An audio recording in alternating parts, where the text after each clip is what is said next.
好，我哋一齊祈禱嘛，一齊祈禱。呢課我哋感謝你，我哋為住我哋又可以一齊嚟到去上課，感謝你。係啊，你唯有耶和華使我哋安然居住，主啊，你使我哋心裏面快樂，勝過五穀新酒。所以我哋讚美你，多謝你，你我哋阿爸父，多謝你，差耶穌基督為我哋開咗一條又新又活嘅路。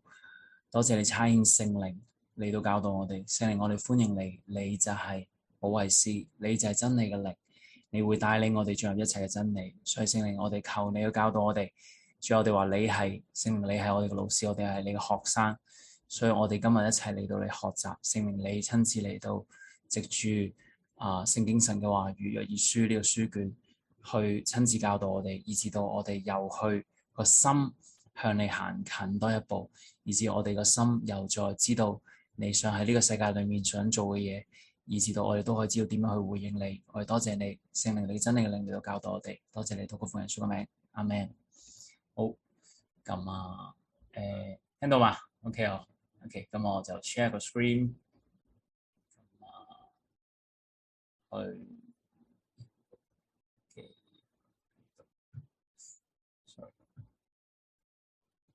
係啦，咁咧我哋睇翻先啊。咁咧今日就係第二堂嘅約珥書啦。咁頭先我都醒起一樣嘢咧，就係、如果有啲弟兄姊妹你認識身邊嘅人，佢都係仲想 join 嘅話咧，其實都可以嘅，因為其實都係第二堂。咁佢可以去聽翻之前嗰頭兩堂嘅嘢啦。咁咧就佢去 join，咁即係嚟緊幾堂都可以 join Zoom 啦。咁或者佢睇翻 archive 都可以嘅。咁不過我哋咧今日就直接嚟到第二課啦。咁上堂咧其實就講咗一個關於咧睇先知書嘅框架。咁今堂咧就去直接去講到經文啦，就係約珥書。咁我哋先嚟睇第一點係啦，一陣間我有啲咧就再補充。咁咧第一點咧想講咧就係我哋點解要睇約珥書咧？係啦，點解睇約珥書咧？咁多個書卷，舊約先知書好多個書卷喎。咁點樣揀約珥書咧？咁當然呢個課程咧揀約珥書就係因為約珥書好短啦，得3章啦。如果咧去查即係以賽亞書66章咧，其實都唔知查到幾時。咁所以咧睇約珥書咧，第一就係佢比較短。咁但係咧，除咗佢比較短之外咧，就係其實約珥書咧係包括咗好多先知書裡面都共同有嘅一啲內容。就譬如咧先知書裡面咧，上次講咗關於咧有唔同嘅約啦，所以根據嗰啲約咧喺先知書裡面咧就會記載到兩個嘅主題，就係咧關於復興啦，同埋即係呢度啦復興。同埋咧，關於災難嘅主題，即係基本上咧，每一個先知書咧，你都可以咁講，或者大部分嘅先知書啦，其實你都會睇到呢啲主題嘅，就係可能係同一章裡面某一個部分講到審判，但可能同一章嘅後半部分咧，亦都講到復興，又或者可能同一章講到復興，下一章就係講到審判，即係如此類推，就係咧不斷咁樣參雜住復興同埋審判。咁點解先知書會預言一個復興咧？就係佢預言到有一日，亞伯拉罕之約咧，終於可以成就。咁點解要講到審判咧？就係因為根據西乃山之約，以色列人犯罪，所以咧神一定要去審判佢哋。咁咧上次咧筆記裏面咧有一個 point 咧，我睇翻咧，其實我冇講到嘅。咁而家都講翻，就係其實咧我哋有時會好回想咧新約裏面主要神嘅工作就係十字架啦。咁但係其實咧十字架咧喺上一堂嘅筆記裏面嘅十字架咧，其實係冇或者咁講，耶穌嘅第一次再來嘅時候，第一次嚟臨嘅時候，係冇令到所有嘅應許都成就咗嘅。而耶穌第一次嚟臨，同埋喺十字架嘅工作，只係確立咗嗰啲應許係會發生，或者確立咗信徒咧可以有機會參與呢啲應許裏面，係確立咗。等我哋有機會進入啲應許，但係呢啲應許咧係未完全成就嘅。咁我舉個例子，就好似一間屋。咁如果有一個人佢嚟到睇你間屋，佢覺得可以做一個工程喎，可能可以裝修喎。咁呢個人第一次嚟你屋企睇啦，咁咧就講好晒要整啲咩啦。咁然後咧就攞槍合咗出嚟啦。咁你又簽個名，佢又簽個名。咁呢個簽名嘅動作咧，只係確立嘅啫，就係確立應承咗嘅嘢一定會發生。但係我相信我同你都唔會因為請一個人上嚟睇完間屋，無論呢個可能係室內設計師或者裝修師傅，我哋唔會滿足於只係簽個名嘅，係啦，因為簽個名係要為咗嗰件事發生，就係真係整靚間屋㗎嘛。咁所以簽名同埋裝修真係個工程咧係兩件事嚟嘅。同一個道理就係耶穌基督第一次嚟臨嘅時候，十字架工作咧只係確立咗亞伯拉罕之約嘅所有應許咧會發生。但係耶穌第一次嚟臨嘅時候咧，係冇使到呢啲嘢所有發生嘅，就係耶穌第二次翻嚟嘅時候，先至所有嘢都會發生。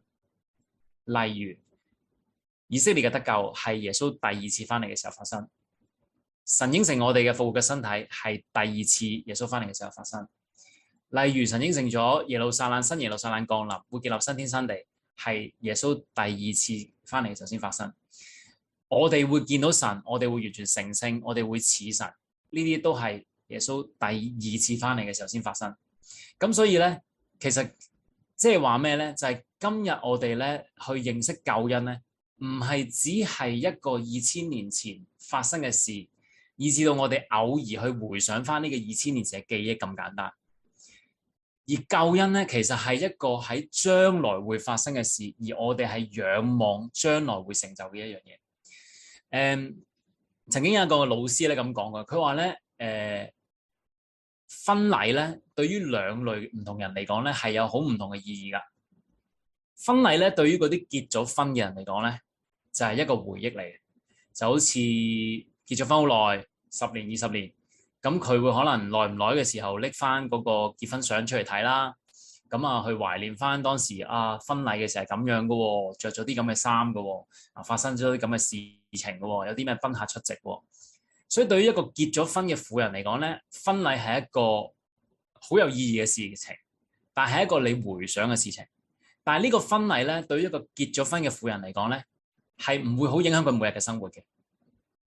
咁咧，今日好多基督徒咧就係看待福音咧，就好似一個結咗婚嘅婦人看待婚禮咁樣，就係2000年前發生咗嗰樣嘢，我哋耐唔耐拎出嚟回望下、感謝下就得噶啦。但係同我哋每日嘅生活係冇乜關係嘅。咁但係其實救恩咧，除咗好似對於一班結咗婚嘅婦人一樣咧，其實第二類嘅比喻咧就係對住一個定咗婚嘅婦人或者定咗婚嘅女士。一個定咗婚嘅準新娘咧，其實佢睇婚禮咧就係好唔同一樣嘢，因為佢定咗婚啊嘛，所以婚禮就係佢一個好期望去仰望將來會發生嘅嘢。並且呢個雖然係將來發生嘅嘢，但其實亦都係影響到今日噶。例如可能係婚禮，可能係有啲人咧，即係我都認識係婚禮，可能係9個月後啦，或者甚至乎1年之後啦。其實咧，而家就要減肥噶咯，而家就要咧扮靚噶咯，而家就要咧去美顏噶咯，或者搞靚啲皮膚咯，或者咩都好啦，就係咧預備好自己。雖然個婚禮1年之後，但係其實咧呢樣嘢咧係影響緊佢每日嘅生活噶。可能你見佢每一次傾偈嘅時候，你問佢點啊咁樣，佢都係講：哎呀係啦，我揀到啲咩婚紗啦，我嘅婚禮點啦，點樣佈置啦。即使咧你唔主動問佢咧，佢都會主動去話俾你聽，佢呢樣嘢係成日諗住呢樣嘢。咁其實咧，神嘅心意就係想我哋咧去得救嘅時候咧，我哋唔係用一個結咗婚嘅婦人去回想婚禮，而我哋係一個定咗婚嘅準新娘去期待婚禮。即係話咧，我哋去仰望耶穌嘅工作嘅時候咧，其實我哋係仰望耶穌嘅再來，就係嗰個羔羊嘅婚宴，所以影響我哋今日嘅行事為人咧，都係有改變。咁所以咧，呢個只係上次咧冇講到嘅，就係想講翻一個 point，就係其實咧，耶穌基督嘅十字架當然係非常之榮耀啦，喺神嘅救贖歷史裏面有高峰嚟嘅。但係耶穌基督嘅十字架冇做到啲咩咧？就係佢冇使到冇喺耶穌嘅十字架嗰個時刻啊！我講緊係嗰個時刻，即係話耶穌冇喺第一次嚟臨嘅嗰個時刻完全成就晒所有救恩，而係咧要耶穌再來。所以如果我哋講福音而唔講耶穌再來咧，就等於確立咗一樣嘢，但係冇話俾人聽呢件事會成就。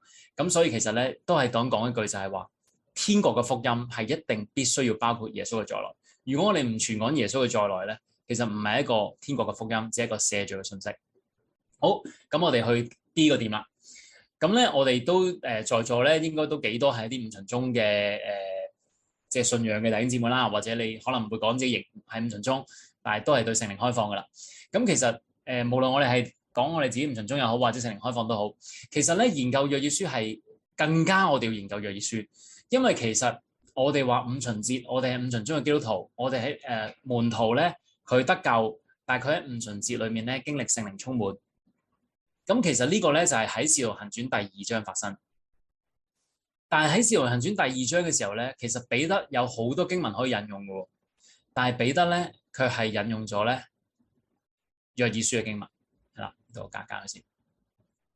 彼得佢係引用咗約珥書嘅經文，係因為當時彼得咧係已經接受咗耶穌40日嘅教導。耶穌復活咗40日，同門徒講關於天國嘅事，係咪？講關於神國嘅事。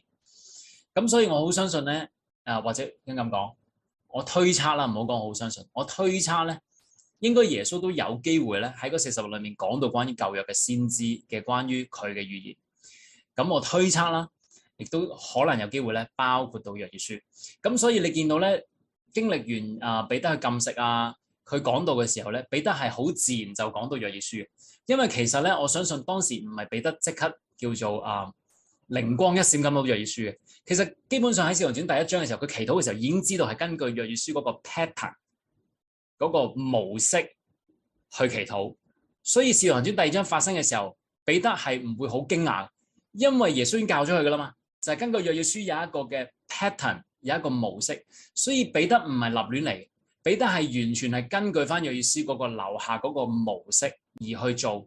所以當聖靈澆灌嘅時候，彼得好清楚就話呢個發生緊嘅嘢咧，就係根據翻約珥書，即係話早期教會佢最需要確保嘅咩咧，就係耶穌已經冇咗啦，即係耶穌肉身冇咗啦，所以佢最中意係咩咧？係咪開會咧？係咪研討會咧？係咪咩咧？唔係，而係早期教會最重要確立一樣嘢，就係我哋要根據翻約珥書呢個 pattern 去呼求，直至到得到約珥書嘅應許聖靈，先至可以做其他嘅嘢，醫病啊、趕鬼啊、即係叫死人復活啦、傳道啊。咁所以如果我哋真係根據翻《使徒行傳》嘅 pattern 嘅時候咧，其實我哋冇理由係繞過呢個嘅屬靈嘅秩序嘅。OK， 咁咧經文就講到咧，路加福音話你哋要等候。嗱，等候唔係真係齋等，聖經嘅等候係講緊主動嘅禱告，係啦，禱告等候，直到你領受到能力，係咪？咁所以呢個路加福音第24章講嘅嘢，咁所以門徒就祈禱咯。所以神講咗個應許，使徒行傳第一章門徒嘅回應，使徒行傳第二章應許嘅成就。講一次啊，就係路加福音第14章神俾咗個應許，使徒行傳第一章門徒嘅回應，然後第二章見到呢個應許嘅成就，即係話應許回應成就，應許回應成就。咁呢個嘅 pattern 係好清晰嘅，所以我哋都係要跟住呢個 pattern， 就係我哋讀咗約書，知道神嘅應許，然後神等緊我哋回應，而我哋回應嘅時候係相信神會去成就呢個應許。咁咧有一樣嘢都要去提咧，就係喺《使徒行傳》嘅第二章咧，係冇完全成就到約珥書嘅應許嘅，因為約珥書嘅應許咧係要凡有血氣嘅都被聖靈充滿，但係《使徒行傳》第二章咧係唔係凡有血氣嘅都被聖靈充滿嘅，係只係120個啫，係啦，約有120個，即係話《使徒行傳》第二章只係一個英文叫 down payment， 即係好似一個付首期一樣，係俾咗首期嘅啫，唔係一個找晒尾數嘅，即係唔係完全嘅終極應許。咁所以今日我哋唔好望住約珥書，因為咧你查釋經書咧有一啲比較傳統嘅釋經書咧，佢就會同你講，約珥書嘅應許咧已經係《使徒行傳》第二章成就咗噶啦，所以約珥書咧係唔關我哋事噶啦。咁你唔需要被呢啲嘅教導或者呢啲嘅解讀咧去嚇親你，係因為約珥書第二章嘅應許咧喺《使徒行傳》第二章係未完全成就嘅，所以我哋仍然期望緊一個將來耶穌再來嘅嗰個世代裏面有一個約珥書一個終極完全嘅成就。好，第二點啦，咁我哋咧就直接去跳落去我用咗先，咁咧就係去經文啦。咁經文就係少人第一章第3個4節啦，咁我簡單啲咁讀啦。佢話耶和華的話咧臨到比土爾嘅兒子約珥老年人啊，當聽這話，這地所有的居民要側耳而聽。或者你們的日子，或你們祖先的日子，曾發生過這樣的事嗎？你們咧要將這事傳與子，子傳與孫，孫傳與後代。咁咧第一樣嘢咧，約珥書一開始就係講到咩咧？就係老年人。嗱，老年人咧其實係 elders 嘅意思係啦 ，elders 就唔係真係講緊年紀老，當然包括講緊年紀老啦，但係其實係講緊咧長老嘅意思。咁所以咧呢個字咧，除咗係指緊一個地方裏面嗰啲嘅政治嘅嗰啲嘅領袖啦，亦都咧其實係講緊咧關於呢個地方裏面嘅一啲屬靈領袖。所以其實神咧喺約珥書裏面第一個去呼喚嘅咧就係以色列當時嘅屬靈領袖。然後神就呼喚佢話咩咧？你要聽這話。神呼喚佢要去聆聽。其實呢個屬靈原則好簡單啫，就係其實會眾係點樣能夠聆聽神嘅聲音咧？其中一個咧就係屬靈領袖能夠聆聽到神嘅聲音，由佢帶領個會眾一齊進入神嘅心意裏面。喺撒母耳記上咧，第3章咧其實係好精彩嘅，因為撒母耳記上嘅第3章咧一開始咧就講到一個人物叫撒母耳啦。當時咧係耶和華嘅言語稀少，唔常有異象，即係話神喺當時神嘅子民嘅嗰個群體裏面咧，先知性嘅運動咧，或者先知性嘅活動咧，係好少嘅。當時嘅人咧，冇乜聽到神嘅聲音，冇乜見到異象，冇乜異夢，係好少先知性嘅工作。或者咁講，慣咗一種例行公事式嘅獻祭模式，或者慣咗一種例行公事式嘅宗教活動，但係慣咗個聚會係冇聖靈噶啦。咁所以第一節就講到當時嘅境況係非常之悲慘，但係喺撒母耳記上嘅最尾一節咧，就講到咧神就藉住撒母耳將神嘅說話咧去啟示翻，唔單止俾撒母耳，而藉住撒母耳將整個以色列民帶翻去神嘅心意裏邊。我想講嘅就係第一節冇咗神嘅說話，冇咗神嘅啟示，但係最後一節有翻神嘅啟示。個關鍵係咩咧？就係一個屬靈嘅領袖撒母耳嘅興起。即係話領袖興起就能夠帶領會眾進入神嘅心意。咁在座我哋當中都有啲係全職服侍嘅，係傳道人啊，係領袖。其實我哋更加要去 pay attention， 留意約珥書講嘅嘢，因為我哋唔去，我哋係攔咗緊我哋牧養嘅人去嘅。所以耶穌就話：有知識嘅門，你哋唔去，你哋唔入，但係你連人哋想入，你都攔咗人哋。所以我哋領袖，我哋自己唔入，我哋唔好攔住隔離或者後面嘅人入，係啦。咁所以我哋要自己入去咯。咁第二就係講到每一個子民啦，就係每一個階層人都要回應啦。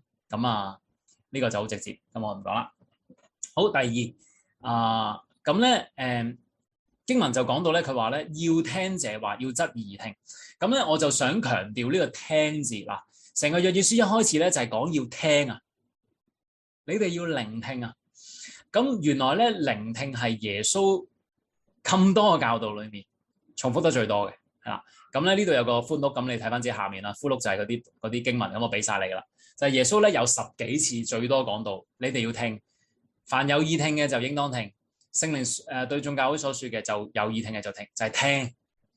咁我解釋下咩叫聽啦。嗱，聆聽或者咁講，屬靈嘅聆聽咧，屬靈嘅聆聽唔係講緊我哋上一個課程。唔係講緊上完約珥書6堂啦，我間咗筆記啦，跟住我攞咗筆記啦，讀一次啦，就聆聽咗。我知道約珥書講咩啦，有3章噶嘛，知道嗰啲約啦，有4個約啦，亞伯拉罕之約啦，大衛之約啦，西乃山之約啦，新約啦，我知道晒啦，咁就佢聽咗。唔係，呢個只係你知道一啲信息，呢個只係我哋知道一啲信息。原來真正嘅屬靈聆聽咧，唔係被動嘅，係主動嘅，同埋係講緊要花長時間去研讀、禱告同埋默想，直至到將先知嘅信息反覆地咀嚼。即係咁講，如果我哋上完呢6堂，跟住啲筆記就擺埋喺櫃頂，然後冇理到佢，然後1年前傾開偈嘅時候，1年前你係咪上過約書？係，好似係啊，不過呢1年都冇咩做過啲乜嘢，但係啲筆記擺咗喺度，都應該仲喺度，冇唔見到嘅。咁即係話你係上咗個課程，但係你冇聆聽到約書講緊嘅嘢。聆聽係講緊上完6堂嘅課程，然後激發到你嘅好奇心，然後你用你自己嘅時間，長時間咁再去追求約珥書裏面嘅啟示，去咀嚼、去祈禱、去默想，去自己睇約珥書第3章，唔係淨係睇呢個筆記，唔係淨係聽一個引教嘅嘢，而係你自己去睇，求聖靈教導你，直至到咩咧？我即係呢個標準係好高嘅，直至到嗰啲嘅內容消化到喺你裏面，改變你嘅思想，改變你嘅價值觀，改變你嘅情感，改變你嘅生活模式。咁嗰陣時，你先係真正嘅聆聽到約珥書要你聆聽嘅嘢。如果明咗好多嘅真理，但係你嘅思想、我哋嘅價值觀、我哋嘅情感、我哋嘅生活模式係冇改變，即係話我哋係冇聽到。頭先我上呢個即係啱啱即係去即係靜一靜祈禱嘅時候咧，咁我諗起一個比喻就係，如果弟兄姊妹你記得當時咧神話我要去有一個筵席係咪？君王為佢嘅兒子馬太福音第22章應該係君王為佢兒子預備一個筵席，然後就去周圍嘅人去邀請啲人嚟參加啊嘛。咁啲人就逐個推搪啦，就係我有做生意嘅，我有乜樣嘅，我有呢樣嘢嘅就推搪啦，係咪？嗱，咁我哋留意下啦，呢啲推搪咗拒絕君王邀請去宴席嘅人，佢有冇聆聽到咧？其實佢係有聆聽到嘅，佢係有喺個思想嘅層面聆聽到呢個信息嘅，但係佢喺屬靈嘅層面係冇回應嘅，即係話你可以聽得明一個信息講啲乜嘢，但係你屬靈裏面係冇回應嘅，即係話原來呢度約珥書講緊嘅聆聽咧，就唔係淨係講緊聽到有一個宴席嘅邀請啊，係你真係回應啊，因為喺新舊約裏面咧，聆聽就係等於回應，聆聽就係等於回應，唔係只係聽得明一樣嘢，所以我哋嘅目標第一堂都講咗啦，唔係要聽得明約珥書，唔係要聽得明約珥書咁簡單，呢個重要嘅，但係唔係淨係咁，而係經文嘅嘢有冇觸動我哋嘅內心，以致我哋有一個轉向。如果冇呢個心靈嘅轉向咧，我哋冇真係聆聽到約珥書想同我哋講嘅嘢。我要擺多時間強調呢個點，因為呢個係好緊要嘅，就係第一節已經講我哋要聆聽，要聆聽。弟兄姊妹，末世最缺乏嘅嘢係聆聽嘅人。係聆聽嘅人，唔需要多嘅以色列國，需要一個撒母耳嘅咋，就能夠將耶和華嘅默示帶翻喺一班完全聽唔到神嘅聲音嘅人。神係揾緊香港1個2個，即係未必就係一個嘅，但係少數能夠聆聽嘅人，因為1、2個嘅聆聽，一個小部分嘅人回應，佢能夠將神嘅默示帶翻喺你嘅教會裏面。會唔會就係你教會嘅撒母耳咧？就係你嘅教會可能而家未有神。你發覺聖靈嘅工作冇咗，神佢同緊你講，同緊我講就係，你就係嗰個撒母耳，去讓到你去將福音帶翻喺呢個群體裏面。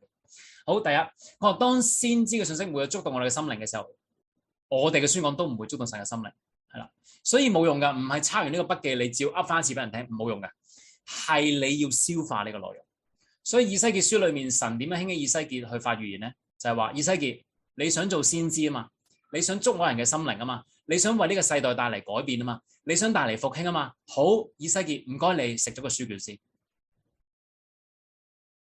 咁當然唔係買本聖經食咗佢啦，係咀嚼，以至到嗰個信息要成為你裏面嘅靈裏面一部分，咀嚼係啦。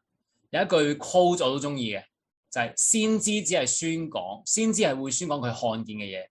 而文史係會宣講佢閱讀嘅嘢。嗱，我唔反對讀書，我亦都唔反對讀神學，我唔反對講道要查釋經書。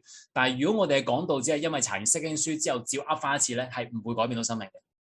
因為文史就係咁啦，文史就係讀完一啲嘢然後照噏翻一次。但係我哋嘅宣講要真係一個先知性嘅宣講，否入人嘅心靈咧，係必須要我哋有屬靈嘅看見同埋屬靈嘅聽見。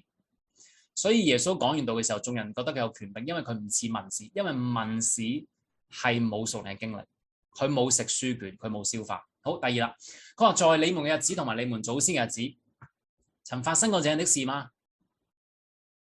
其實呢個經文講啲咩咧？就係話嚟緊發生嘅嘢，我哋諗下，以前有冇發生過？其實個暗示即係將來要發生嘅嘢係前所未有。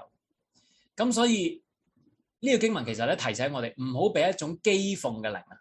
嗱，譏諷嘅靈咧喺彼得後書講咗啦，個末後嘅日子咧，第一要緊要小心一樣嘢，就係會有啲人咧好譏笑、好譏誚咁樣，隨着自己嘅私欲走出嚟講嘢。神嘅應許幾時會喺度啊？其實自古以來都係一模一樣噶啦，係咪？其實呢個疫情，其實唔使咁驚嘅。100年前都試過西班牙流感啦，係咪？個世界就係咁噶啦，係咪？耐唔耐都有疫情噶，就係咁啦。就係會話，其實冇嘢嘅，呢個短暫嘅啫，遲啲會過去嘅，就會翻轉頭噶啦，一模一樣噶啦，back to normal 噶啦，去恢復正常噶啦。咁呢種好譏笑嘅心態、靈或者工作或者人，其實咧係喺教會外邊，亦都喺教會裏面。呢一種譏笑嘅人咧，係發生喺教會外面，但係亦都發生喺教會裏面。即係話我哋去宣講呢啲嘅時候，係會遇到唔單止外面嘅阻力，係可能教會裏面都有阻力。嗱，當時約珥書所預言嘅嘢咧，係前所未有嘅。正正因為嗰樣嘢前所未有，我哋係好難立刻去相信，係好難立刻去相信。而家我哋慣咗啦，係咪啊？疫情慣咗啦，戴口罩慣咗啦，係咪？打針慣咗啦，即係然後打仗我哋都慣咗啦。雖然2月尾而家打仗打咗2個月啫，但係我哋都慣咗噶啦，都係咁噶啦，係咪？新聞都係咁噶啦，係咪？我哋慣咗啦。但係弟兄姊妹，我哋回想一下。如果喺2019年有個傳道人出嚟，佢主日嘅講壇裏面講，弟兄姊妹，我個啟示踏入2020年咧，整個世界會有一個好大嘅震動，會有一個我哋前所未見過嘅疫情，好多嘅國家咧都會去封城，然後你走出條街係完全冇人嘅，然後咧好多個地方嘅醫療系統會崩潰，好多人會死，並且咧唔夠藥物啦。並且咧，整個政府咧，好多政府咧都反應唔切啦。整個嘅世界好似停頓咗，全部啲飛機咧停擺啦，嗰啲商務旅遊全部停擺晒啦。然後咧，因着呢個嘅震動咧，好多國家咧經歷到好多嘅政治嘅紛爭啦、動盪啦、上街啦。唔單止啊，我仲領受到神同我講，跟住之後咧就會有戰爭啦。跟住會有經濟嘅衰退啦。嗱，你想象呢個係2019年年中有一個人咁樣出嚟講嘅嘢，我相信冇人會當佢認真，或者冇人會 take it serious，冇人會認真咁看待。但係而家已經發生晒咯，我哋已經好習以為常咗咯。你想象如果19年有人講嘅咁嘅嘢，我哋已經覺得係癲嘅呢個人，冇可能，點會咁樣？啲咩叫封城啊？咩嚟㗎咁啊？唔會嘅，我哋嗰陣沙士吖嘛，都好快1-2個月就冇咗啦，係咪？但係竟然一個咁前所未有發生嘅嘢，我哋今日已經好習以為常咯。我哋今日好習以為常，即係話原來人心係好難去回應神嘅信息嘅，係好難啊！我哋面對危機嘅時候，我哋就會用好多嘅機制去嘗試，我哋唔回應神。無論危機嚟之前，我哋唔相信。危機到咗，我哋都唔相信，我哋都覺得唔係要神嘅做嘅嘢，我哋都會去適應咗呢個新嘅危機。咁其實聖經講得好清楚，佢話末世嘅日子咧就好似挪亞嘅日子一樣。佢話挪亞嘅日子怎樣，人子嘅日子怎樣。即係話喺挪亞嘅世代嗰種嘅互動，人嘅反應啦，人點樣睇挪亞呢個人啦，人點樣睇挪亞嘅信息啦，所有呢啲嘅互動都會照板煮碗咁樣發生喺末世裏邊。咁我哋停一停，留意下挪亞嘅時代發生咩事啦。第一，當時挪亞講嘅信息係咩咧？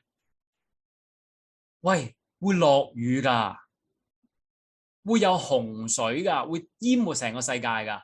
咁所以我哋要起一隻船，好大嘅船，咁然後將所有動物，然後我哋一齊住落去。咁洪水嘅時候咧，我哋就唔會浸死啦。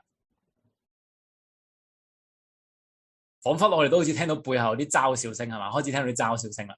啲挪亞係咪傻噶？因為原來當時係冇落過雨嘅。喺創世記第2章第6節，當時點樣有雨水嘅咧？原來雨水唔係由天度落嚟嘅，落雨係挪亞嘅時候第一次發生嘅。當時嘅雨水或者水分咧，係由霧氣由地裏面浮出嚟嘅。所以當挪亞講話落雨嘅時候，啲人會笑佢：喂，挪亞，你有冇上堂噶？係咪？你理科你考咩分噶？你咪唔合格啊！你理科你有冇讀物理噶？你有冇讀地理噶？老師唔係咁講嘅。所以啲人係笑挪亞噶，咁但係我哋都知道咩啦，就係神指示咗咧挪亞蒙神指示佢未見過嘅事，然後佢就點咧？動了敬畏嘅心。讀約珥書個目標係要動了敬畏嘅心，唔係要知道更多嘅知識。然後挪亞佢嘅行為就定咗嗰個世代嘅罪，就係因為嗰個世代嘅人唔相信神嘅說話。末世講嘅嘢都係一樣咁天方夜譚，前所未有，難以置信。但係神揾緊一個人，你會唔會因為我指示你未見過嘅嘢？敵基督你見過咩？未啊嘛。巴比倫你見過咩？淫婦你未啊嘛。耶路撒冷嘅爭戰你見過咩？你未啊嘛。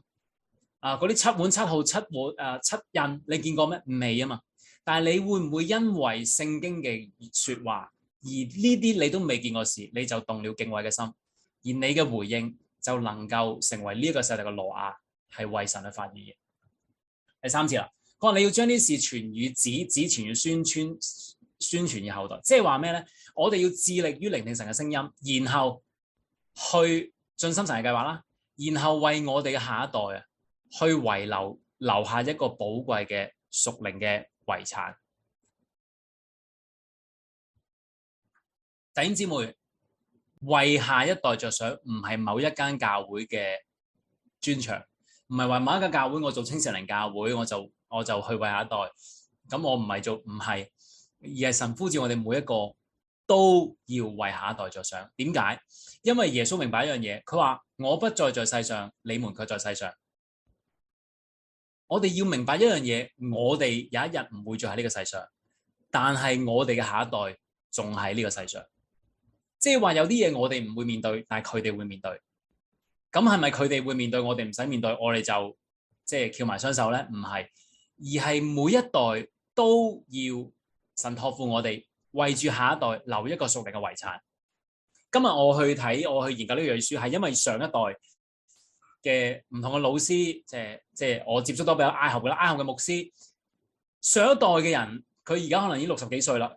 係上一代嘅人留下屬靈遺產，所以我可以領受佢屬靈遺產。我唔使由頭嚟過，我唔使由頭嚟過研究約珥書，我可以有佢研究嘅資料，建基喺佢研究嘅資料之上，我去再研究，然後我將上一代嘅嘢加埋我嘅嘢俾下一代，係雙倍嘅屬靈遺產，然後將呢個屬靈遺產一代一代咁滾傳落去。所以其實我哋嘅服侍係乜嘢？我哋有冇為下一代留緊一個屬靈嘅遺產？定還是係有一日我哋離開呢個服侍崗位嘅時候，其實佢哋就要打回原形，佢哋乜都冇攞過。當時咧，舊約裏面有個人物叫希西家，希西家就係抱住一個好自私嘅心態。神同希西家講咗個審判嘅信息，然後咧希西家就講啦，佢話：哇，耶和華所說嘅話甚好啊，因為在我有生之年都會有太平同埋安穩。即係話，哇，神啊，你講到巴比倫嘅被擄啊，正啊，因為唔使發生喺我呢一代啊，係我啲後代有事啫嘛，關我咩事啫咁啊。所以我哋唔好因為希西代呢個自私嘅心態，只係關心今世嘅安好，而唔會理下一代嘅死活。唔可以咁樣，唔可以因為耶穌可能耶穌翻嚟都唔關我呢代啦，我都老啦，可能我會死嘅咧。咁所以我下一代死活咪等佢咁啊？假先知係咪話佢啊嘛？唔係話我係咪？敵基督係咪話佢啊嘛？唔係話我。咁所以關我咩事？唔可以咁樣。我哋要為下一代預備，我哋要為下一代預備。第二啦。就係我哋唔會太早去為下一代去講關於耶穌再來嘅信息，係唔會太早啊！哇，佢幼稚園啫，佢兒童主日學都唔會太早啊！點解啊？係因為佢喺裏面嘅聖靈唔係一個 BB 嘅聖靈嚟嘅，一個3歲嘅基督徒嘅聖靈充滿佢嘅聖靈，同你同我嘅聖靈係同一個聖靈嚟嘅。聖靈唔會話佢3歲咁，所以就唔明噶啦，咁唔會嘅，同一個聖靈嚟嘅。所以佢都可以知，我當然唔係話佢要而家你要捉你個 B 落嚟上呢個堂，唔係咁嘅意思。但係我嘅意思係呢啲信息你都可以按住佢嘅程度，慢慢去同佢講關於呢啲信息，而唔係淨係等傳道人講，等牧師講。有啲教會你要等講末世信息，你都唔知等咗幾時，因為可能都唔講嘅。保羅咧，佢對住帖撒羅尼迦嘅教會咧，只係3個禮拜，弟兄姊妹。保羅話：我嚟到帖撒羅尼迦教會，只係停留咗3個安息日嘅啫。即係3個禮拜。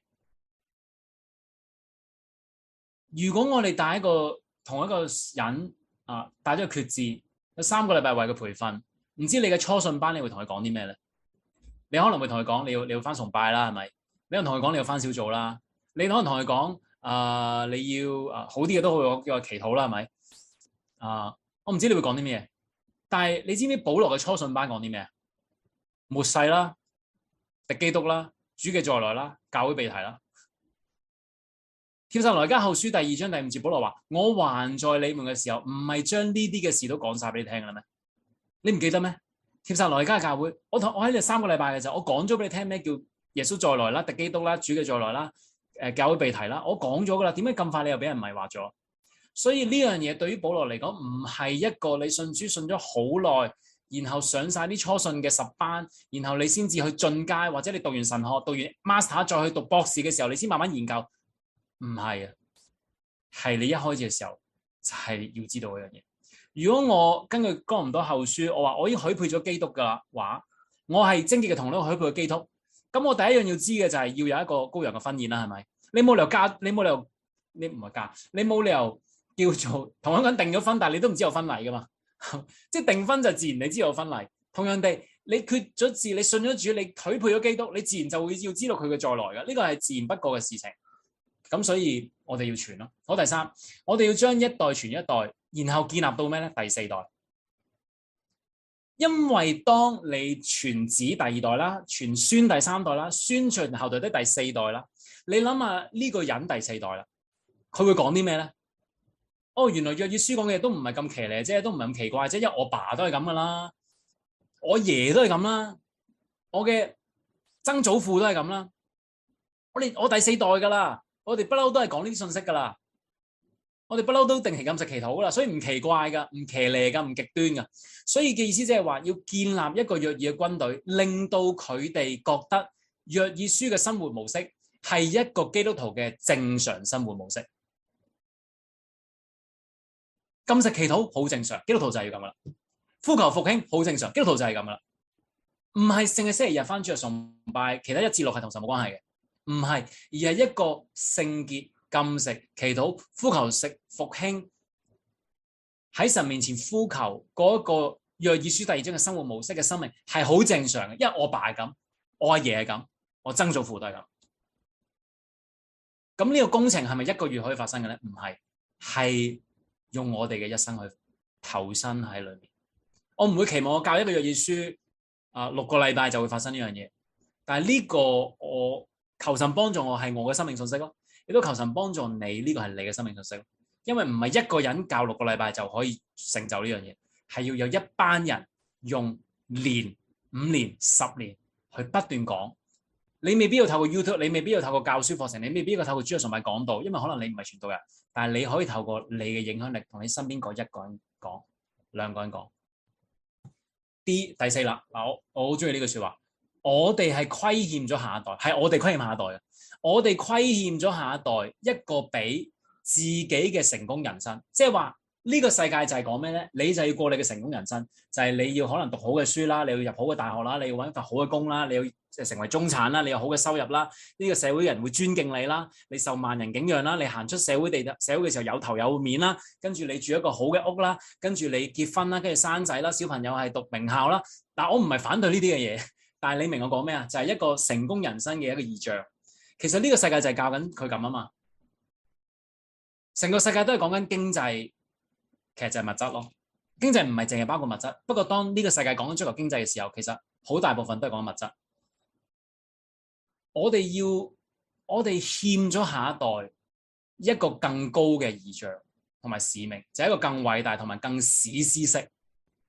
因為我哋過一個成功人生，我哋可能中產揾錢住靚屋，跟住揸靚車，跟住過一個好嘅人生，跟住我都有返下教會做下11奉獻，都係幾好嘅會友嚟㗎。但係繼續係愛緊世界嘅呢個生命咧，係一啲都唔史詩式嘅，係一啲都唔轟烈嘅，係一啲都唔偉大，因為為自己而活。冇一個人死嘅時候係好後悔，哎呀，我真係人生裏面好後悔冇買到層樓，冇啊！全部人去到面對死亡嘅時候都係後悔，基督徒冇為神認認真真活過，冇認認真真愛神愛人，所以我哋欠咗下一代，俾佢一個比成功人生更加偉大史詩式嘅使命。因為如果我哋都唔教導佢，邊個教導佢？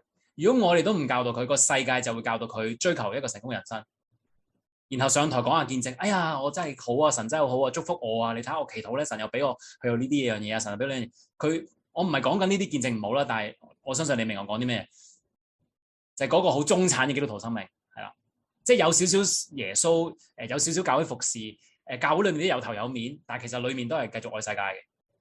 我叫呢個叫中產基督徒生命。讓到下一代踏進天國嘅故事，唔係佢哋嘅責任。我講多次，要下一代踏進呢個約珥書嘅故事，或者神頭先第一堂講嘅亞伯拉罕之約，到去到主嘅再來呢一個救贖計劃，唔係佢哋嘅責任，係邊個責任啊？係我哋嘅責任，係因為神託付下一代喺我哋生命裏面，我哋同佢傳講嘅。如果我哋都唔去傳講，邊個同佢傳講？雖然我哋有責任傳講，而佢哋有責任選擇。如果佢哋唔選擇，係佢哋嘅責任。但係如果我哋唔傳講，係我哋嘅責任，神會向我哋問責。所以當我哋唔轉動教導下一代咧，關於認識神同埋佢計劃咧，呢個世界係好樂意將一個虛假嘅人生觀教導佢，好樂意。如果教會同埋家庭唔教導下一代咧，你放心，翻到呢個學校，去到呢個社會，好多人會教錯嘅嘢俾佢，一定會。第五啦。列王記下第7章咧，講到有4個長麻風嘅人。嗱，呢個經文可能未必都每一個都好熟悉，就係呢4個大麻風嘅人，佢見到咧亞蘭嘅軍營咧，啲人全部離開晒，留低咗好多寶物。當時咧我唔記得咗係由南國定北國啦。總之神嘅子民裏面咧係有饑荒嘅，咁大家都諗住死得噶啦。但係點知咧，神咧用超自然嘅方法，令到亞蘭嘅軍隊咧離開咗營地，即係佢哋撤退。咁我哋撤退嘅時候就留低咗一紮寶物啦，同埋好多嘢食啦。咁呢4個大麻風嘅病人就見到，哇，正啊，好多嘅嘢食啊！佢哋食到飽飽啦，係咪？但係佢食到飽飽嘅時候，講咗句說話：我哋咁做係唔啱㗎，因為呢一日係一個好消息嘅日子。如果我哋唔出聲，我哋就有罪啦。即係話佢哋明白一樣嘢，當佢哋見到神遺留落嚟嘅寶物嘅時候，如果佢自己品嘗到呢啲寶物嘅甘甜，而又唔將呢個信息同其他人分享，係唔啱嘅。即係話，當我哋聽到約珥嘅號角聲，而我哋又沉默唔同其他人宣講嘅時候，我哋怎能脫罪呢？以西結書話：如果你係守望者，你去見到有危機嚟到嘅時候，你唔吹角，而百姓冇受到警惕，而刀劍臨到佢殺咗，即係啲軍隊嚟到殺咗佢啦。但係你唔吹角啊嘛，你唔提醒啲百姓啊嘛，百姓就會自己死啦，因為佢自己犯罪而招致到軍隊嚟攻打佢。但係我就會從守望者嘅手去討佢流血嘅罪。弟兄姊妹，我哋要對呢樣嘢好認真，因為今日我哋唔係淨係上完6堂，因為上完6堂係有一個責任。你未上6堂之前，你可以有啲人想即係 quit 啊嘛，我唔想聽啦咁樣。你未上6堂之前，你可以仲話我唔知啊，咩約珥書啊，冇聽過。但係你上完，你唔可以講呢句噶啦，因為你已經聽到號角聲噶啦，你已經聽到號角聲噶啦，係啊。所以我哋係責無旁貸嘅，係啊。我哋要 take 呢樣嘢好 serious， 我哋要唔係等啊，唔係等，教會都冇安排我講道，係咪？教會安排咗呢個題目講呢個啊嘛，都唔係講約珥書咁咪唔講咯。我唔係講緊呢樣嘢，我係講緊我哋嘅生活裏面有冇同身邊人講。你就揾一個人去同佢講咯，你祈禱祈到有為止咯。如果你呢樣嘢認真到我係要去吹角嘅話，你點樣都祈禱祈到個人為止啊，而唔係我冇啊，神啊，你安排啦，唔係咁樣。我傳講約珥書唔係某些專業人士嘅專責，唔係。我對呢個 point 係好執着嘅，因為我哋將神學變咗聖俗二分啦，就係將神學叫做私有化咗、專業化咗。啲專業人士讀過神學嘅喺講台裏面有 title 嘅，個 title 可能係牧師、傳道人、博士，先至可以教聖經嘅。呢樣嘢係完全唔合乎聖經。嗱，我唔係講緊冇傳道人，我唔係講緊冇博士，我唔係講緊冇牧師，我唔係講緊冇唔做執事，我唔係講緊呢樣嘢。我係講緊有呢啲職份，但係每一個信徒都會有佢某程度嘅影響力同埋教導。馬太福音咁講，佢話天國裏面邊個為大咧？就係邊個遵守又教導別人遵守就為大。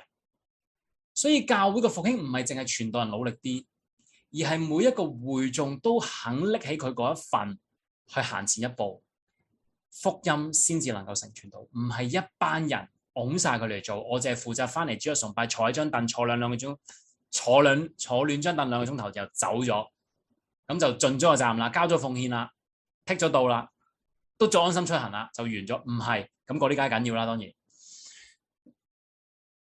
點啊？就由而家開始揾一個比你更加唔熟悉約珥書嘅人咯。有噶啦，你上完第一堂，你已經俾好多人知道好多嘢噶啦，你咪揾一個比你熟悉少嘅人，然後你教到佢咯。你話我唔明晒所有嘢喎，你唔需要等到你完全明晒約珥書嘅每一節經文嘅意思同埋奧秘先開始分享呢個信息噶。因為如果係咁嘅話，我都冇資格去教，因為我唔明白每一個約珥書嘅每一節經文嘅意思，我唔明白。但係我哋唔需要等到完全明白先開始咯。如果要等到完全明白先開始，冇一個人可以開始到教。第7，仇敵係唔會可以取消你嘅資格噶，冇噶。神俾咗權柄俾你，神俾咗聖靈俾你，耶穌嘅寶血遮蓋你，你係天國嘅兒女嘅身份，你有呢個資格。仇敵係冇辦法取消你嘅資格，但係仇敵可以用控訴同埋謊話去令你自己取消你嘅資格。The devil cannot disqualify you, so he tricks you to disqualify yourself。我唔得嘅，我又唔係傳道人。我唔識教聖經噶。我講說話好差噶。你知噶啦，你可以諗100萬個理由唔得噶。我翻工好忙噶，係啊。我哋想唔想要天國為大咯？係啊，我想唔想要？我問我自己，我想唔想要？我想要。好，耶穌你話乜我就做乜。第8，大使命就大批准，即係話你唔需要問任何嘅批准，你就可以去門訓身邊嘅人係啦。好，第4，咁我講埋第4，我要 take 個 break。OK， 咁或者講唔晒，你講少少啦。咁第4到12節啦。咁上面一大段我都讀一讀啦，係啦，因為都重要。第4節，剪蟲吃剩嘅蝗蟲來吃，蝗蟲吃剩嘅蝻子來吃，蝻子吃剩嘅螞蚱來吃。醉酒嘅人啊，要清醒，要哭泣；好酒嘅人啊，都要為甜酒哀號，因為酒從你們中間斷絕了。有一對蝗蟲，強盛且不可數，上來侵犯我的地。它的牙齒如獅子的牙齒，母獅的大牙。它毀滅我嘅葡萄樹，撕裂我嘅無花果樹，剝光又丟棄，使枝條露白。你要像童女腰束麻布，為他年少時丈夫哀號。耶和華殿中斷絕了素祭和燒罪祭，侍奉耶和華的祭司都悲哀，田荒涼地悲哀，因為五穀毀滅，新酒枯竭，新的酒也缺乏。農夫啊，你們要慚愧；修整葡萄園的，你們要哀哭，因為大麥、小麥、田間的莊稼全都毀了。葡萄樹枯乾，無花果樹衰殘，石榴、棕樹、蘋果樹、田野一切嘅樹木都枯乾，眾人嘅喜樂盡都消逝。哇！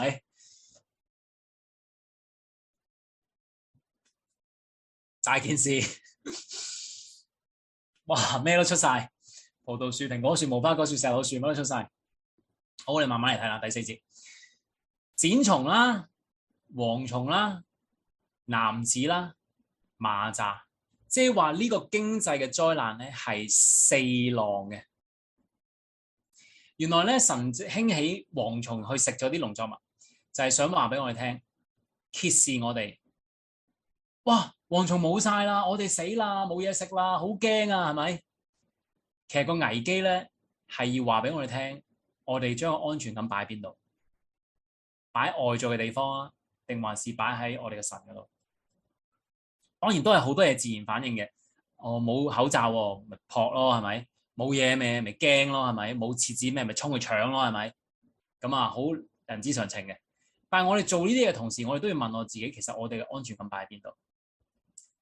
其實根據《申命記》咧，蝗蟲咧係根據西奈山之約咧，神已經預言咗啦。佢話根據西奈山之約，如果你唔聽我說話，蝗蟲就會將你嘅農作物食光。所以發生呢啲嘢，當時嘅以色列人有冇睇到《申命記》咧？當時嘅以色列人能唔能夠將個危機同埋聖經嘅說話聯繫埋一齊咧？定還是當時嘅人只係覺得蝗蟲係一個經濟嘅問題咧？佢會唔會睇到呢個經濟嘅問題背後係呢個危機其實就同聖經嘅說話係吻合嘅咧？係神做嘅工作嘅咧？第二啦，其實應對呢個經濟危機嘅困難咧，就係佢有幾個階段嘅進行嘅。哇！蝗蟲終於走咗啦！哇！感謝主啊，終於祈禱走咗啦。但係唔係，sorry，剪蟲嚟咗，跟住就蝗蟲嚟啦。蝗蟲，哎呀，再祈禱啦，祈禱，跟住又冇咗啦。哎呀，好嘢，冇啦，回復正常啦。跟住蝻子嚟啦，蝻子又祈禱走咗啦。咁哎呀，冇事啦。跟住又咩啊？螞蚱嚟啦。原來咧，當災難係分階段嚟臨嘅時候咧，人類會好容易跌入一個大步檻過嘅僥倖心態。正如當時巴比倫嘅軍隊咧係橫跨咗20年，用3個嘅階段嚟臨。第一階段嚟臨攻打耶路撒冷，哇！大步檻過，險過剃頭，終於即係冇事啦咁樣。跟住隔咗9年啊，弟兄姊妹，9年都冇事啊。9年之後第2浪嚟到，又再擄掠咗一班人，跟住又回復正常。啲人又會覺得，哎呀，冇事啦，大步檻過啦，係咪？僥倖心態。但係耶利米喺呢20-30年不斷都係講緊一樣嘢，你悔改啊，耶路撒冷城會被毀嘅，耶路撒冷城會被毀嘅，耶路撒冷城會被毀嘅，啲人全部都當佢冇到嘅。由第3浪嚟到嘅時候，真係冇得救，耶路撒冷城被毀，聖殿被毀。今日我哋正值係咩啊？疫情嘅第5波完咗，哇！我哋都好開心啦，係嘛？哇！實體崇拜恢復翻啦，第5波終於完啦，咁樣聽講而家有集體嗰啲叫咩啊？群體免疫喎，而家香港都好多人中咗咯，所以我哋應該冇事噶啦，經濟應該慢慢起飛噶啦。嗱，我唔知會唔會起飛啊？我唔係講緊起飛或者唔起飛，我係講緊僥倖嘅心態。我係講緊僥倖嘅心態，因為當疫情過咗嘅時候，我哋即刻哇好開心啊，可以實體翻崇拜啦，我哋回復正常啦咁樣。但係我哋有冇把握機會去問心一個問題？神你講緊啲乜嘢咧？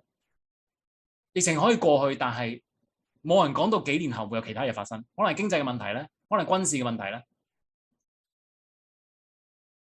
一浪一浪嘅呢啲嘅危機係隔咗咁多年去發生，唔係因為神輕率啊，係神遲緩俾我哋機會悔改，而我哋會唔會誤解咗神嘅忍耐俾機會悔改？就等於係冇嘢可以回復正常咧。第5啦，佢話醉酒嘅人、好酒嘅人，你哋要醒。咁醉酒可以靈性代表靈性沉睡啦，就係譬如先講到醉酒，就係講到愛世界啦。咁呢度唔解釋啦。第5，佢話要清醒啊，要哭泣啊，係啦。原來清醒就係重拾我哋嘅禱告生命，係啦。美國有一個嘅統計，就統計到當時美國全職服侍嘅人。佢哋嘅禱告生命，原來美國絕大部分嘅傳道人，佢每日嘅祈禱係少過15分鐘嘅。呢個係美國嘅統計。咁當時嗰人就講啦，唔怪得知美國冇復興啦。咁今日我唔知香港嘅傳道人祈禱幾多，我都覺得我祈禱唔夠。我唔係話人哋嘅問題，我講係我嘅問題。但係其實我哋真係需要，係因為我哋今日祈禱生命去咗邊度？係啊，如果冇祈禱生命，我哋點能夠警醒？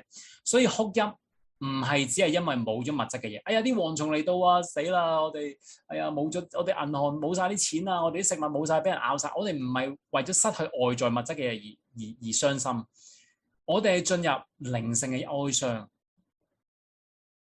為甜酒哀哭，即係話當危機嚟到嘅時候，我哋要讓個危機去切入我哋嘅內心。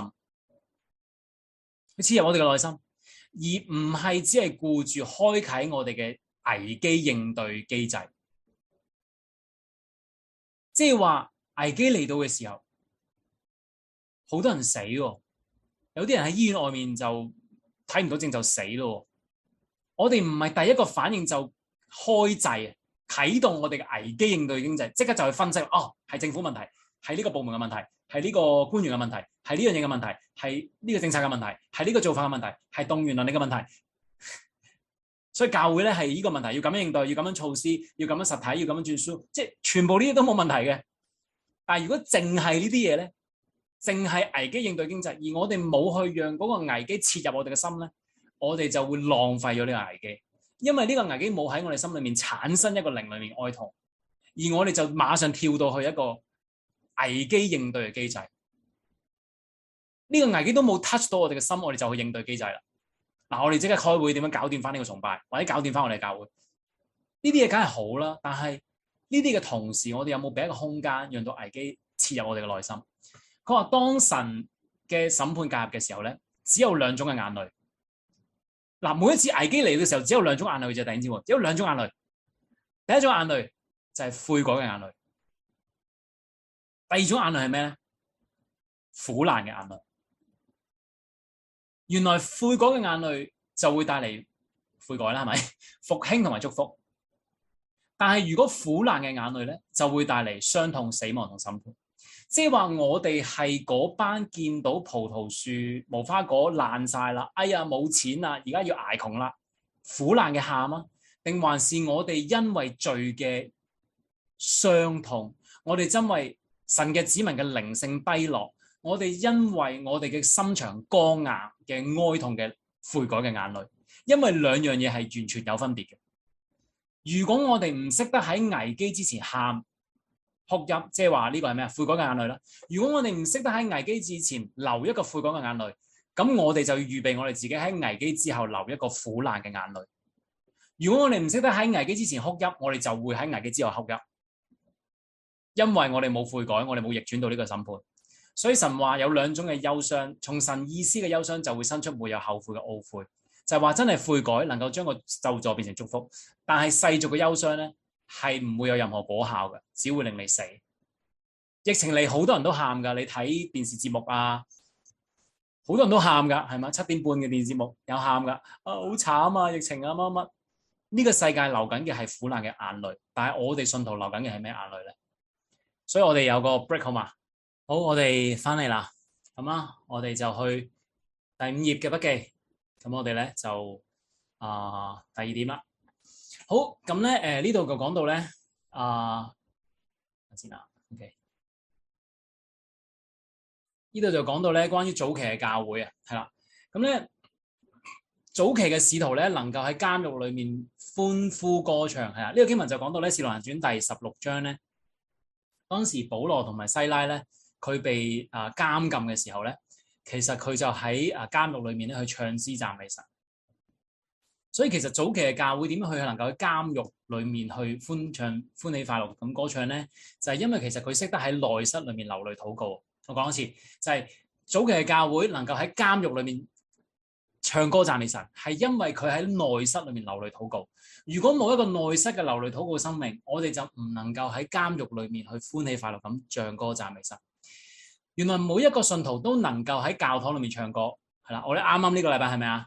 我哋24號恢復實體崇拜，我哋應該係坐到大概一半嘅人，係咪？好多會友翻嚟唱歌。其實喺教堂唱歌係唔難嘅，教堂冇逼迫啦，冇苦難啦，冇危機啦。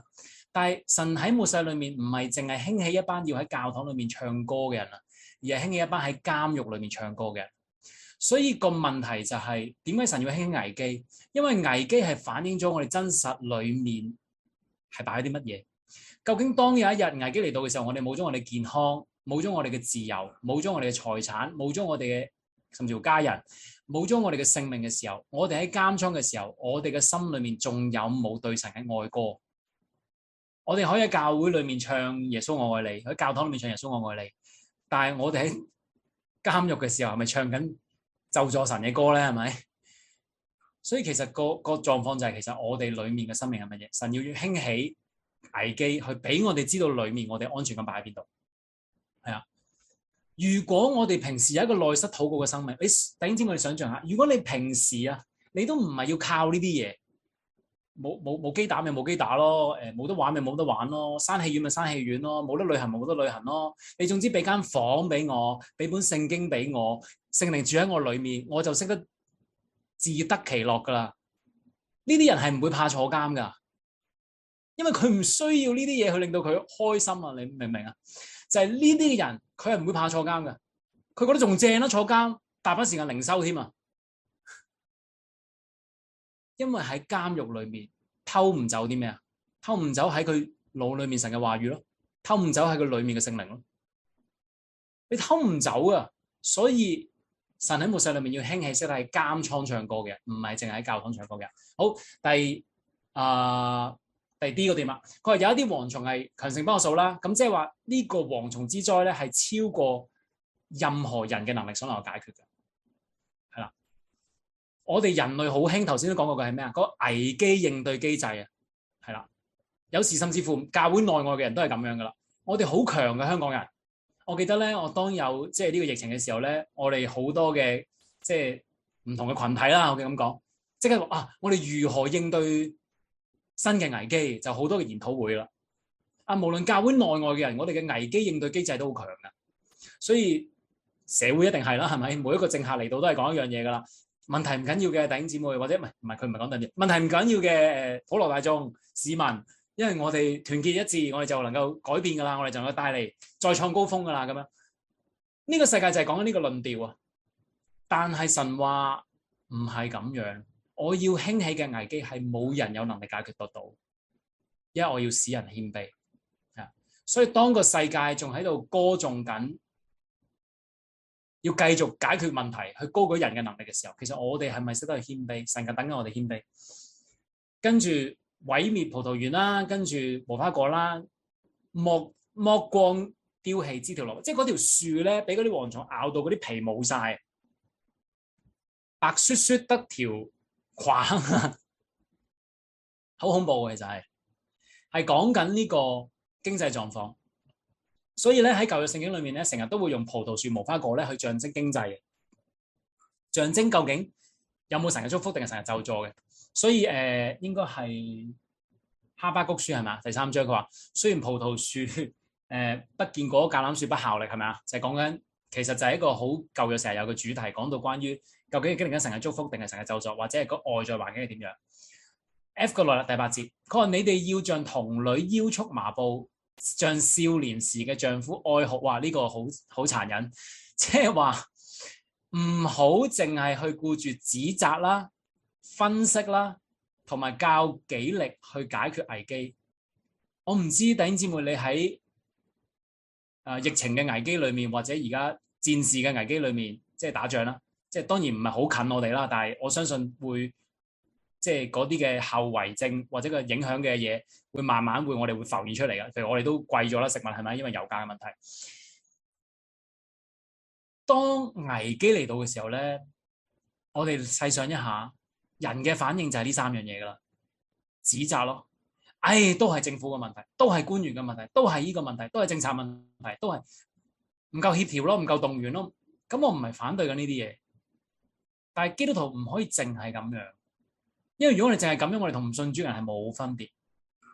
危機嚟到之後，我咪淨係指責，跟住分析咯，分析政策，分析官員，分析。第3，靠己力解決，呢啲全部都係冇聖靈嘅人都會做嘅嘢。我哋有聖靈嘅人係唔係做呢啲嘢？我哋係要用個危機捉我哋嘅內心。而經文話你要好似一個結咗婚，而啱啱冇咗一個新婚嘅丈夫，即係啱啱結婚行完禮，丈夫就過身嘅一個咁嘅情況去哀號，係啦，而唔係只係急於解決問題，只係被人怨天尤人推卸責任，俾一個空間讓到神去捉我哋，係要有一個空間。香港基督徒需要嘅咩咧？一個空間，唔係淨係一個地方嘅空間，係一個心靈嘅空間。因為當我哋冇心靈嘅空間，神同我哋講唔到說話。第9啦，佢話耶和華殿中斷咗啲咩咧？素祭同埋澆罪祭，而侍奉耶和華嘅祭司，今日嘅術語即係傳道人同牧師啦，都要悲哀，因為呢個經濟嘅災難唔單止會觸及以色列人正常嘅宗教生命，連嗰啲侍奉耶和華嘅祭司都唔能夠幸免。我哋能唔能夠想像到一個更大嘅危機會觸及香港嘅教會，而可能連教會聚會都開唔到，傳道人都會冇嘢做，冇啊，教會都執咗，教會開唔到啦，主日崇拜斷絕咗啦，周五祈禱會斷絕咗啦。原來咧之後會講噶啦，係啦，呢度要講1嗰度。佢話原來素祭同埋澆罪祭咧，就係當時以色列舊約裏面一個恆常獻嘅祭嘅，早晚過一次嘅，就會獻呢兩個祭，素罪祭同澆罪祭。即係話斷絕咗素祭同澆罪祭，即係話象徵啲咩咧？神所設立嘅宗教系統同埋敬拜制度係斷絕咗、終止咗。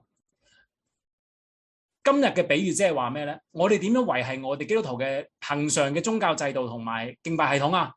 聖餐咯，係咪啊？主日崇拜咯，小組咯，神話執晒啊！呢3樣嘢，聖餐都冇得你守啊，主日崇拜都冇得你返啊，因為神唔要我哋嘅宗教事業繼續如常運作啊，而要我哋嘅心轉向佢。神話我唔係要你主日崇拜好正常咁運作啊，呢樣嘢重唔重要？梗係重要啦，但係唔係淨係呢啲嘅宗教事業如常運作啊。因為如果呢啲嘅宗教事業如常運作，主日崇拜繼續嘅發生，但係人嘅心冇轉向佢，其實都只係虛空嘅宗教。所以當危機嚟到嘅時候，我哋作為教會，我哋係咪嗱，好緊要呢個字叫指啊？我唔係講緊我唔關心啊，我好感恩主日崇拜可以恢復返實體，但係我哋係咪淨係關心我哋嘅宗教事業，我哋各樣嘅聚會，好似以前咁講叫舞照跑馬照跳就好 happy 咧？哇，好冇嘢啊！我哋啲素祭、澆罪祭做緊嘢嘅喎，獻緊嘅喎，啲祭司做緊嘢嘅喎。嗱，利未人咁咪著翻嗰啲衫咯，祭司咪又着翻嗰啲衫咯，冇嘢㗎，繼續個聖殿開緊門㗎。神話冇用啊，因為人嘅心離開咗我啦，人嘅心離開咗。神唔係要嗰啲宗教事業好興旺，神係要人嘅心好興旺。10到12啦，原來觸及所有嘅農作物同埋人事，唔講啦，即係話頭先讀咗好多噶啦。冇一個行業嘅人可以僥倖幸免，係啦。COVID-19 新冠肺炎係唔會在乎你銀行嘅戶口有幾多啦，亦都唔會在乎你嘅 title 係乜嘢啦，你嘅教育背景啦，你嘅社會地位啦，唔會噶，都係一樣會中噶。係因為神話俾我哋聽，嗰啲嘢都唔重要咯。因為危機嚟到嘅時候，每一個都要回應我。頭先第二節講噶嘛，神同地上嘅每一個居民都講嘢，每一個都要回應。第10節，新酒五穀新油。詩篇第4篇咁講，佢話：你使我嘅心裏快樂，勝過那豐收五穀新酒。神講緊一樣嘢，我嘅愛難道不比五穀新酒好嗎？我嘅愛難道唔比物質豐盛好嗎？當我哋唔選擇神嘅愛，神使我哋心中嘅快樂嘅時候，而我哋選擇呢啲五穀新酒勝過神嘅時候，神就話：我要揭示俾你聽，你一路追求緊嘅呢啲五穀新酒，其實係何等嘅短暫，同埋何等嘅唔能夠滿足你嘅心，而唯有我先至係永遠嘅生命同埋真正嘅滿足。好，第4 13到14節，祭司啊，當束上麻衣痛哭，侍奉祭壇的要哀哭，侍奉我神的你們要來披上麻布過夜，因為在你們神中不再有素祭和澆罪祭。你們要使禁食嘅日子分別為聖，宣告嚴肅會，召集長老和這地所有居民來到耶和華你們神嘅殿，向耶和華哀求。好，第6頁啦，呢度咧就講咗23節，原來神一開始呼召嘅就係咩咧？祭司就係神嘅僕人，就係全職服侍嘅傳道人、牧師。神話唔好有一個如常運作嘅心態 ，business as usual。我哋要帶領神嘅子民以謙卑迫切嘅心嚟回應神嘅危機。神同緊講，祭司啊，侍奉祭壇嗰班人啊，侍奉我神嗰班人啊，你聽唔聽到啊？我呼喚緊你。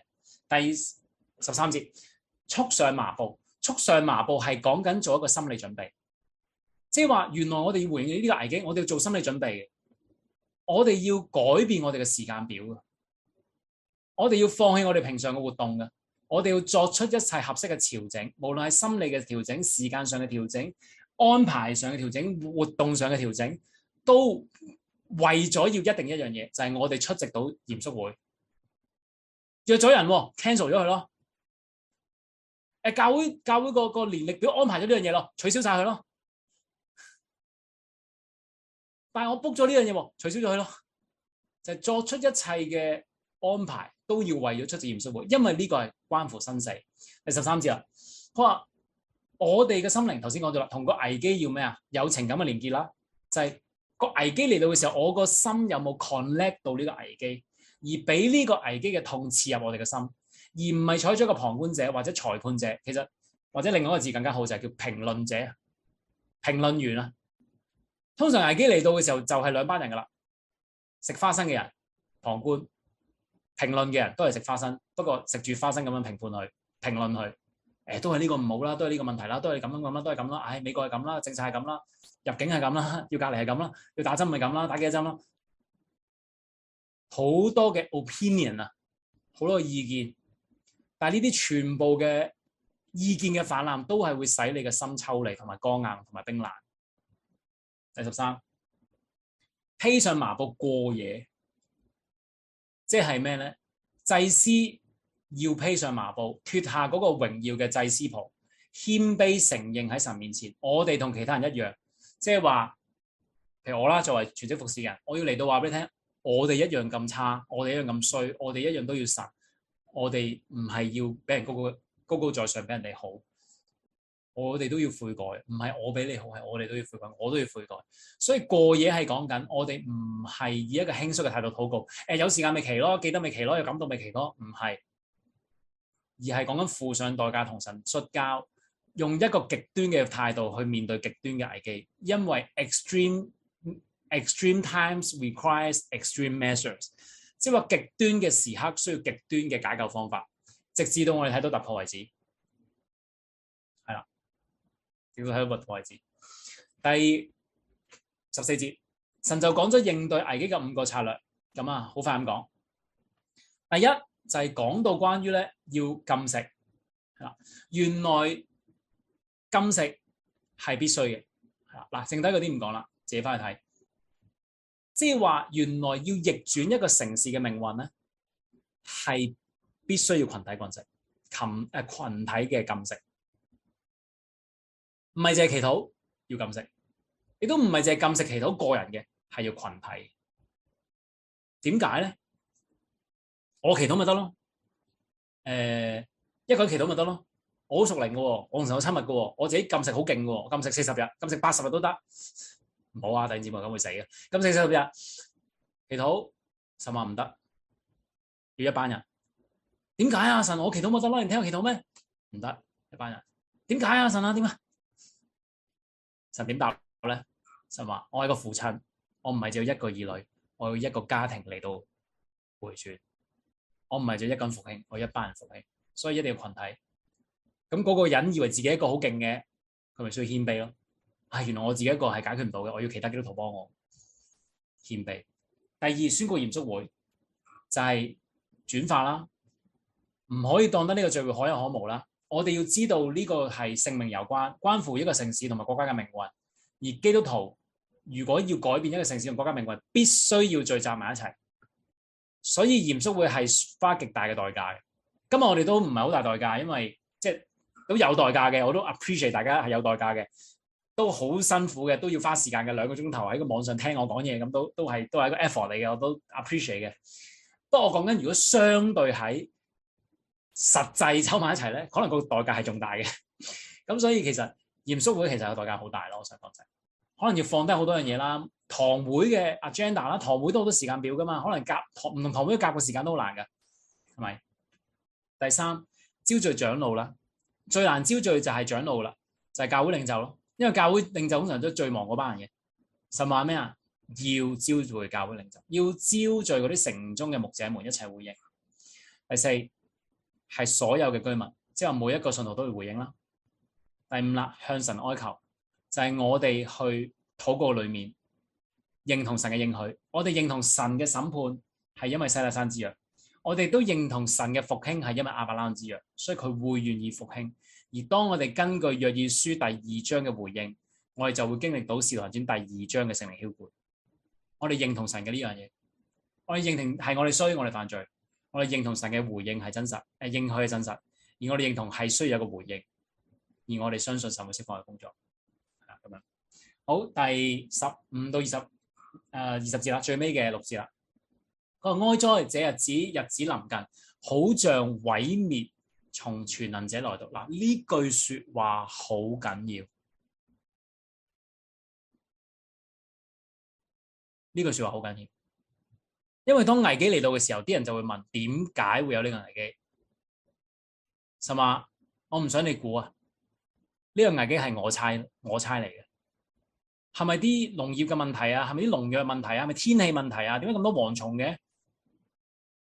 係咪我哋嘅農作嗰個方法錯咗啊？係咪種錯嘢啊？係咪土壤問題？係咪天氣問題？神話唔係，係我猜嚟噶。呢個毀滅係從全能者我而嚟嘅，佢話第16節，糧食不是在我們眼前斷絕了嗎？歡喜快樂不是從我們神的殿中止息了嗎？種子在土塊中朽爛，蒼悲涼，林破壞，因為五穀枯乾，牲畜哀鳴，牛群混亂，因無草場，羊群也受苦。耶和華第19節好緊要，因為有個祈禱喺度。耶和華，我向你求告，因為有火吞厭野地嘅草場，火焰燒盡田野嘅樹木，田野嘅走獸切慕你，因為溪水枯乾，火吞噬了野地啲草場。哇，又係好悲涼嘅。咁啊，慢慢解釋啦。第7頁，咁咧第15節就講到啦。佢話哀哉這日子，因為耶和嘅日子臨近，而且咧毀滅從全能者而嚟。佢話當啲人面對危機嘅時候咧，面對呢個蝗蟲危機啦，其實神就講緊啦，係之後仲有另一啲危機啊。嗱，呢6節經文咧講咗，仲有饑荒嘅問題，仲有旱災嘅問題，同埋仲有火災嘅問題。所以我哋唔好有僥倖心態咯，就蝗蟲過咗啦，冇嘢啦。唔係啊，神話蝗蟲過咗之後，仲有其他嘢啊，有旱災嚟緊啊，有饑荒嚟緊啊，有火災嚟緊啊。所以我哋唔好覺得一浪嘅災難過去就平安無事啦，唔好有咁嘅心態啦。佢話耶和嘅日子臨近，即係好近啫，未到，即係仲有把握時間，可以趁未太遲嘅時候而家回應嘅。第3，毀滅從全能者而嚟，冇錯，危機有次等嘅原因，例如經濟啦、政治啦、農業啦，但係主要嘅原因咧係神嘅子民得罪同埋離棄神，而屬靈嘅危機係必須要屬靈嘅方法解決。即係話，如果第1章當時嘅人去歸納咗蝗蟲係一個農業嘅問題，咁佢咪用一個農業嘅方法解決咯。如果蝗蟲係一個經濟問題，咪用經濟嘅方法解決咯。如果而家經濟唔好，咁我哋咪推多啲失業援助基金咯。如果我哋係因為唔夠口罩，唔夠咩，咁你咪派多啲咯。咁呢啲嘢梗係好啦，弟兄姊妹，梗係好啦。但係我哋唔係淨係覺得係一個疫情問題，同埋淨係覺得經濟問題，而係我哋知道神喺背後嘅危機裏面講緊一啲嘢，呢個亦都係一個屬靈嘅問題，係需要屬靈嘅方法去解決。第16啦，佢話歡喜快樂係從神嘅殿中止息咗。如果我哋睇聖經啊，每一次講疫情咧，即係學疫嗰啲叫咩啊？係啦，即係pestilence， 我唔知中文係咩，即係嗰啲係啦，疫情啦，即係疫情啦，疫苗疫情啦，就咁樣，其實都係神差嚟嘅。你睇唔到有冇一支疫情係疫情咁樣，其實都係神差嚟。咁當然舊約係因為西亞書嗰啲咁樣啦，但係我講過一個，我近排講咗邊度咧，叫神嘅審判從神嘅家開始。有好多人去拗，哎呀，而家係咪神審判緊呢個世界啊？其實呢樣嘢係唔使值得拗嘅，因為我哋只要問自己3個問題。第一個問題就係神有冇藉住而家嘅發生緊嘅嘢同緊全世界教會講嘢先？神有冇藉住而家嘅危機同緊教會講嘢先 ？Yes 定 No？OK， 第一個問題。第二個問題，神想唔想藉住同教會講嘅嘢，令到教會有一個回應先 ？Yes 定 No 啦，係咪？第3，如果當教會有唔同嘅回應嘅時候，係唔係有唔同嘅結果先？即係話，如果我相信神係藉住而家危機同緊教會講嘢，而神亦都想教會有個回應嘅。而當教會回應同埋唔回應係有唔同嘅結果嘅。當教會回應嘅時候會帶嚟復興，當教會唔回應嘅時候會變成更大嘅危機嘅時候，如果你都相信呢3個問題嘅答案係 yes 嘅時候咧，其實你已經係相信神審判緊香港或者審判緊呢個世界噶啦。你都相信緊神係審判緊教會噶啦。其實審判嘅意思就係咁啫嘛，就係神藉住危機同緊教會講嘢，同緊整個城市講嘢，同緊呢個世界講嘢，同緊每個國家講嘢。神藉住危機同緊呢個地方講嘢，神想要一個回應。而當回唔回應係有後果嘅，咁呢個咪就係審判咯，呢個咪就係管教咯。你用審判有個管教，你唔中意審判呢個字，你用管教，但係其實同一個意思嚟嘅。咁我好相信神係藉緊而家緊嘢同緊香港教會講嘢，我亦都好相信神係要教會一個回應，係更愛佢。如果我哋有打開屬靈眼睛，我哋都知道。其實不冷不熱係好普遍嘅，喺唔單止香港嘅教會，喺全世界教會都係好普遍嘅。唔通耶穌對於不冷不熱嘅狀況係冇感覺嘅咩？佢梗係想我哋更加多回應佢啦。咁所以神既然用緊呢啲嘢同緊我哋講嘢，神想我哋更加多回應佢，而回唔回應有效果嘅時候，咁呢個咪就係審判咯。呢個就係審判咯，呢個就係管教緊教會咯。好，第17，蝗蟲之後就會有旱災。第17啦，佢話種子在土塊下扭爛。佢話當神嘅審判嘅時候咧，當人拒絕聆聽神嘅呼喚嘅時候咧，神就會用外在嘅環境去俾我哋睇清我哋內在嘅屬靈境況。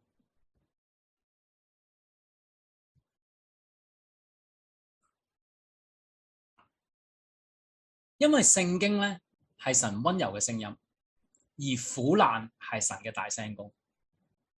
C.S. Lewis 講過句說話 ：God whispers to us in our pleasure, speaks in our conscience, shouts in our pains. It is his megaphone to rouse a deaf world。即係話喺快樂裏面，神就細細聲咁同我哋講嘢。即係我哋經歷到快樂啊，或者同神嘅快樂啊，我哋靈修同經歷神啊，其實神係細細聲同我哋講嘢。但係咧喺我哋良心裏面咧，神就開始唔係陰陰聲咯，係正常嘅聲量同我哋講嘢咯。喺我哋嘅良心裏面，犯咗罪啊，有良心。但係如果當我哋良心都唔聽嘅時候咧，神就會透過痛苦苦難去同我哋嗌醒我哋。原來苦難就係神嘅大聲公，要嗌醒一個聾咗嘅世界。喺馬可福音第4章有個撒種比喻，原來撒種比喻就講到種子就係神嘅道，跌落去一個乾旱嘅心田裏面。弟兄姊妹，我哋想象下呢個田地係好乾旱嘅，乾到龜裂嘅，一粒種子跌咗落去，嗰粒種子乾到咧，連佢本身種子裏面嘅水都乾埋，完全係唔能夠結果嘅。你想唔想象到嗰個地係幾咁乾啊？乾到龜裂又硬嘅，唔單止唔扎根唔結果，仲慢慢枯乾添。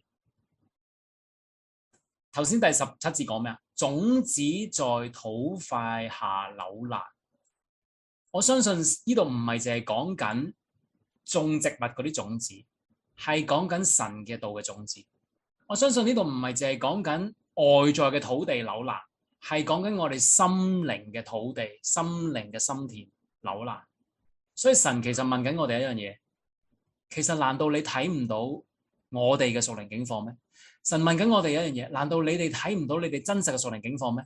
你睇唔到嘛？我就用外在嘅土地等住一塊鏡咁樣，等你睇到你裏面嘅心田係幾咁枯乾，我就令到外面嘅土地係枯爛，等你睇到你嘅心田都係枯爛。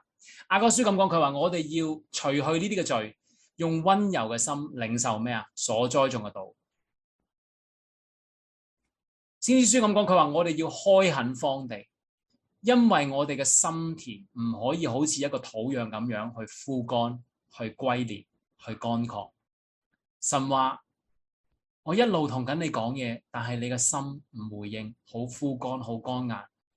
我唯有藉住外在嘅嘢，等一塊鏡咁，等你睇到外在嘅土地扭爛，而讓你明白你心靈嘅土地係扭爛，你心靈嘅土地，你嘅心田係扭爛。究竟第3啦，我哋情願神要用溫柔，聖經裏面溫柔嘅聲音，輕輕地提醒我哋啊。如果我哋乖乖地每日祈禱靈修嘅時候，都讓神嘅話語去刺透我哋嘅心靈，其實我哋同神嘅關係係唔使逼神去大嗌噶。但係當我哋唔敢去乖乖每日用神嘅話語去洗淨我哋嘅良心，轉向回轉歸向神嘅時候，神就會迫於無奈用苦難去嗌醒我哋咯，去鬧醒我哋。其實呢個係我哋冇得怪神嘅，係我哋自己揀嘅。就好似阿爸叫個小朋友去沖涼，沖涼啦，沖涼啦，沖涼啦。第4次就會，你沖涼未啊？大聲嗌。所以當我哋掩耳不聽嘅時候，我哋唔好怪神要提高聲量嚟喚醒我哋。保羅咁講句說話，佢話有啲人以為我唔會到你去嗰度就自高自大啦，你以為我唔會介入啊嘛？佢話其實你哋想點樣呢？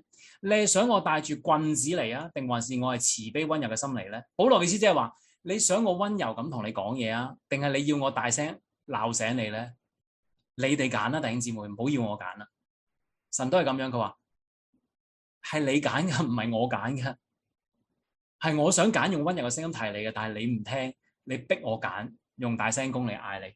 所以有時係我哋逼神用大聲公，擘大個喉嚨嚟同我哋講嘢。